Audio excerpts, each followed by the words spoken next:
کہ دنیا میں سب سے بڑی نعمت کیا ہے اور دنیا میں سب سے بڑا عذاب اور سب سے بڑی مصیبت کیا ہے۔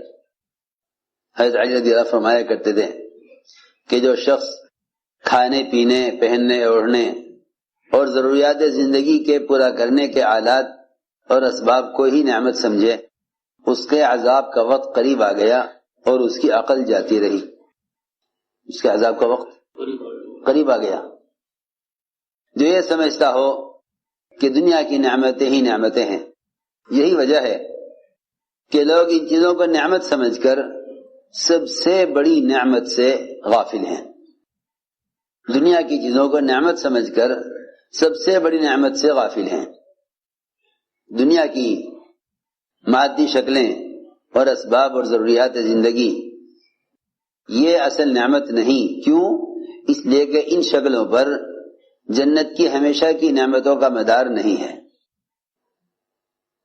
ان شکلوں پر جنت کی نعمتوں کا مدار نہیں ہے، بلکہ اگر محض یہی اسباب اور شکلیں مسلمانوں کو زیادہ دے دی جائیں تو یہ اسباب اور یہ شکلیں ان پر جہنم کے عذاب کا مدار تو ہو سکتا ہے، لیکن جنت کی ابدی نعمتوں کا مدار دنیا کے اسباب اور کائنات کے نقشوں پر نہیں ہے۔ توجہ سے بات سننا، اس لیے کہ کافر ہمیشہ کے عذاب میں اس لیے رہے گا کہ اس کی دنیاوی تھوڑی سی زندگی میں پوری زندگی کفر کا ارادہ ہے، حالانکہ دنیا کی زندگی تو آخرت کے مقابلے میں کچھ بھی نہیں ہے۔ اگر ایک لمحے یا لمحے کا بھی کوئی 100واں حصہ لایا جائے آخرت کے مقابلے میں دنیا کو، تو یہ اتنی بھی حیثیت نہیں رکھتا، اس لیے کہ جو زندگی ابدی نہیں ہے وہ زندگی معدوم اور ختم ہے، جو زندگی ابدی ہے وہ ہمیشہ کے لیے ہے۔ تو کفر کا تھوڑا سا وقت دنیا میں وہ کافر کے لیے ابدی عذاب کا ہے، اور مسلمان کے لیے دنیا کا تھوڑا سا وقت یہ مومن کے لیے ابدی نعمتوں کا ہے۔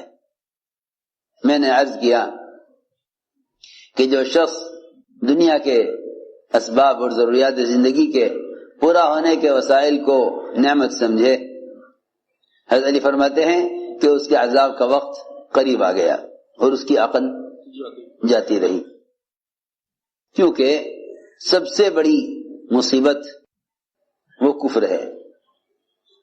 دنیا میں اللہ تعالی کے استغنا کا مظہر کفر ہے، دنیا میں اللہ کے استغنا کا مظہر کفر ہے، اور آخرت میں اس کے استغنا کا مظہر جہنم ہے، اور دنیا میں اللہ کے فضل کا سب سے بڑا مظہر ایمان ہے، اور آخرت میں اللہ کے فضل کا سب سے بڑا مظہر جنت ہے۔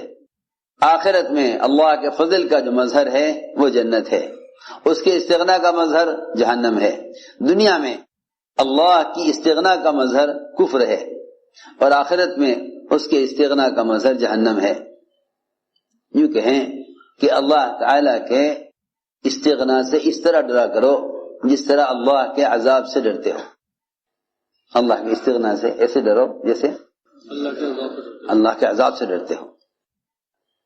اللہ کے استغنا سے ایسے ڈرا کرو جیسے اللہ کے عذاب سے ڈرنا چاہیے، اس لیے کہ اس کی ذات بہت مستغنی ہے۔ میں نے عرض کیا کہ اگر کسی کافر کے کفر کو دیکھیں تو اس سے اللہ تعالی کے استغنا کا دھیان آئے گا کہ اللہ کی ذات کتنی مستغنی ہے، اللہ کی ذات کتنی مستغنی ہے کہ اس نے ایک انسان کو کفر پر رکھ کر یہ بتلایا ہے ایمان والوں کو کہ مجھے کسی کی وحدانیت اور کسی کی عبادت کی اور کسی سے اپنی بڑائی کے بیان کرانے کی ضرورت نہیں ہے۔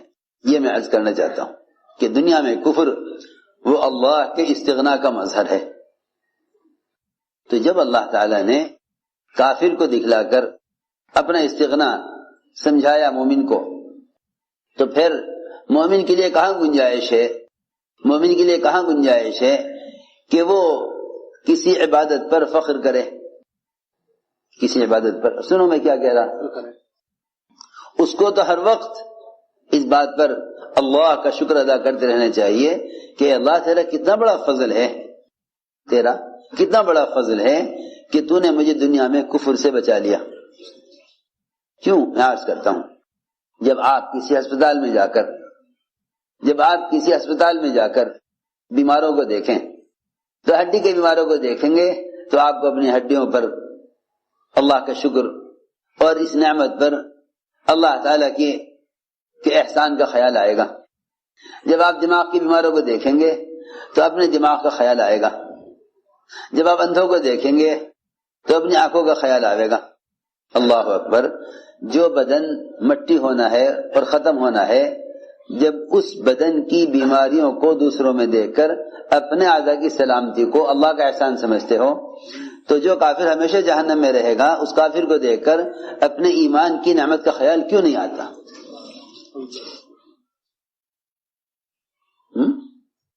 میں حیران ہوں کہ اس زمانے میں پڑھے لکھے کیا عوام سب مسلمان ایمان کی نعمت سے غافل ہیں۔ وہی سمجھتے ہیں یہ تو ایک ہماری پیدائشی چیز ہے، حالانکہ آپ دیکھ رہے ہیں کہ یہودی، نصرانی، مشرک اور کافر ہر مذہب کے گھر میں بچے پیدا ہو رہے ہیں، ان کے پیدا کرنے والے، ان کو جننے والے، وہ انہیں اپنے اپنے مذہب کی تعلیم دے رہے ہیں۔ سوچنے کی بات ہے۔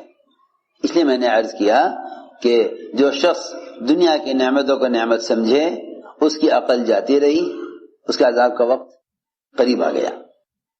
سب سے بڑی نعمت نعمت اسلام ہے۔ اس لیے کہا گیا الحمدللہ علی نعمت الاسلام،